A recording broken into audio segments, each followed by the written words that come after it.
I'm sick of autumn getting all the credit as spooky season. Yes, I know there's Halloween, the darkening days, the cold winds, the crunch of dead leaves underfoot. It's all scary, I get it, but it's expected scary. You know what's not expected scary? Melting snow covering up the decay of an earth that is about to perform literal necromancy. Spring is wrapped up in rebirth and renewal and resurgence and resurrection. So full of rot. And I think it is emblematic of this dark femininity that comes with the violent bursting of new life into the world. The imagery of spring is so visceral and so physical, with the writhing of insects and the blooming of flowers and the twisting of vines and the sprouting of shoots and the eating of the old dead for the new and the parasitic, one might say. And it speaks a lot of the human experience, reminding us of the darker parts of our nature and reminding us how cyclical life is and how interconnected we are with our environment. With that being said, I want to talk about 5 books that I think really embody the true, dark, creepy nature of the real spooky season, spring. It's probably no coincidence that all 5 of the books on this list were written by women, because they all share a vulgar femininity, and I think it's most well explored in the first book on this list, which is Follow Me to Ground by Sue Rainsford. In Follow Me to Ground, we follow a young mystical woman, by the name of Ada, who lives with her father on a kind of magical patch of land, and they use their powers to heal the local humans of whatever's ailing them. And this book really delves into the character of Ada, who feels so alienated because she is so unlike the humans that she's surrounded by. And it really explores the darker nature of female sexuality and how far a woman might go to feel like a woman. It's written with such luscious prose, and it is gross. It's visceral. It talks of rearranging organs in such a violent way that is explored in a way that is healing people. So it's surgical but flowery, and I think it opens with like a gross description about snails or slugs coming up through a drain. There's so much dirt and burying people in the dirt and bodily fluids, but it's all written so beautifully, and it keeps this like folklore, mythological feel to it all throughout the book. So yeah, I recommend Follow Me to Ground if you want a creepy springtime, new life, growth, but decayed sense of visceral nature with beautiful prose attached to it. Next up on the list is Lapona by Otessa Moshfegh.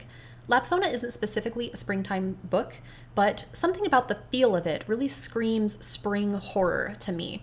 We have an isolated, weird community that's kind of in line of the Midsummer Cult, if you've seen that movie.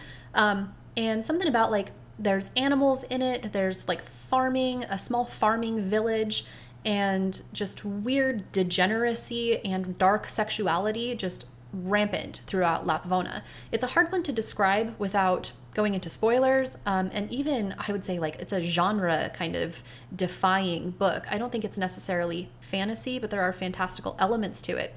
Just something about the isolated community in this book, and I think it's a great critique of capitalism to an extent, but just like it has that small town, like just after the snow melt, what's rising to the surface, and it is all gross and a lot of it's unexplainable. It's almost like darkly funny. It feels like a theater, like theatrical comedy disguising its horrific nature. It's like the white blanket of snow that's hiding like this silty, humid, rotten fungal undergrowth. So something about Lapona just really screams spring to me, and maybe it will for you too. I highly recommend this book. It is weird, it's gross, and it's really well written.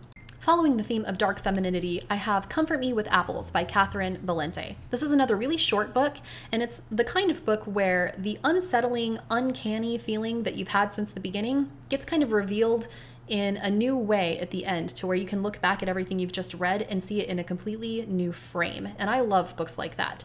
Ostensibly, this is a book about a woman who seemingly has a perfect life, but she ruminates throughout the book on her sense of womanhood and her place in the world as a potential mother and as a sidekick or someone that's made for or of an appendage of the man that she is bonded to.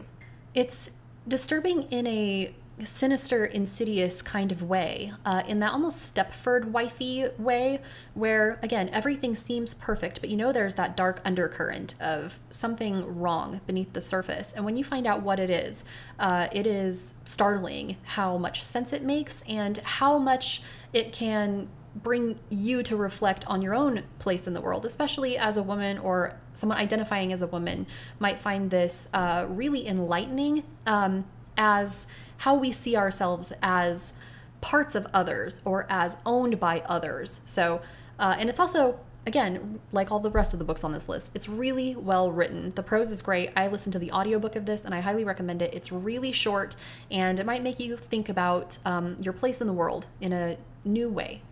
And last but not least, we have The Family Tree by Sherry S. Tepper, who is an ecofeminist fantasy sci-fi legend. Much as like in Come For Me with Apples, the main character seems to have a pretty charmed life. She has a good job, she has a husband, and throughout the book we see these things not so much fall apart for her, but we see her realization that everything is not maybe as nice as it seems. And The Family Tree is very concerned with how humans interact with nature and animals and each other, and how much of the modern world kind of erodes our humanity. One of the plot points of this book is that nature starts taking over the city in which the main character lives, and they need to figure out a way to navigate it and how to almost make nature happy in order to keep on living their life. There are also several side plots, and I don't want to give anything away, but everything does come together in one of the most whimsically imaginative ways that I have read in a book full of, disparate POVs. So the way things come together is absolutely just stunning in this book. I think this is highly, highly underrated, and I think Sherry Tepper as an author is very underrated. So as you might imagine with her title of ecofeminist, it is very ecologically centered, very feminist. It can get very dark and huge in scope, surprisingly. It doesn't seem like it would be the type to really go big, but it does, and it pays off incredibly well. If I could get you to read any of the books on this list, it would be The Family Tree by Sherry Tepper, and I can't wait to read more Sherry Tepper this year. I'm also currently reading another book that would easily fit on this list, but I haven't finished it yet, so I can't give my thoughts. But that's Wakenhurst by Michelle Paver. Michelle Paver is a horror author, and this book is like a springtime gothic set on a creepy fen, and there's murder and mystery, so I'm really excited about that one. And I highly recommend that you give Michelle Paver a shot. Her book, Dark Matter, well, not springtime in the slightest, is excellent, and she is able to keep up such a good tension throughout her books. So I'm sure that if I'd finished it, this would be on the list. Maybe check it out, read it with me, see what you think. So that's it for the books that I think of when I think dark, creepy, spring, and vulgar femininity. And I hope you can see why I make these connections that I've made throughout this video. I know it's not probably a typical spring topic, but I really do feel like the unexplored or underexplored darkness of fertility and birth and motherhood and renewal, it all has such a creepy slant to it that I don't think is celebrated enough. So yeah, suck it, Halloween. Easter is the real scary holiday. Yeah, thanks for watching, everyone. If you like this video, maybe think about giving it a like, think about subscribing. I'm trying to make more consistent content, and here I am actually doing it. So yeah, thanks, and we'll see you in the next one. Bye!